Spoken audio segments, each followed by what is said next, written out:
আজ কলকাতায় প্রধানমন্ত্রী নরেন্দ্র মোদী আসেন মেট্রো রেল উদ্বোধন করতে। হাওড়া শিয়ালদা মেট্রো রেল, যেটা গঙ্গার তলা দিয়ে মেট্রো চলবে, সেটা উদ্বোধন করতে আসতো।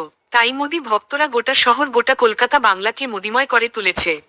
তাই বাংলার মানুষ জানতে চাচ্ছে এই প্রকল্পটি কার হাত ধরে এসেছে, ওই সময় টাকাটাকে এলটমেন্ট করেছিল। প্রিয় ভিউয়ার্স, হাতের কাছে অ্যান্ড্রয়েড ফোন আছে, গুগলটা সার্চ করুন, অরেঞ্জ লাইন কলকাতা মেট্রো লিখুন, তারপর বেরিয়ে যাবে। দুধকে দুধ, পানিকে পানি। আজ এই বিজেপির জন্যই রেল প্রকল্পটা 2017 সাল থেকে পিছিয়ে 2025-এ হলো। এই 7 বছর পিছানোর জন্য নেপথ্যের দায়ী এই বিজেপি প্রকল্পটা এনেছিল কে? তৎকালীন ভারতের রেলমন্ত্রী, বর্তমান যিনি বাংলার মুখ্যমন্ত্রী, মমতা ব্যানার্জি। তাই আপনাদের কাছে অনুরোধ করছি, আবারও গুগলটা ফলো করুন, অরেঞ্জ লাইন কলকাতা মেট্রো লিখুন, তাহলেই বেরিয়ে যাবে।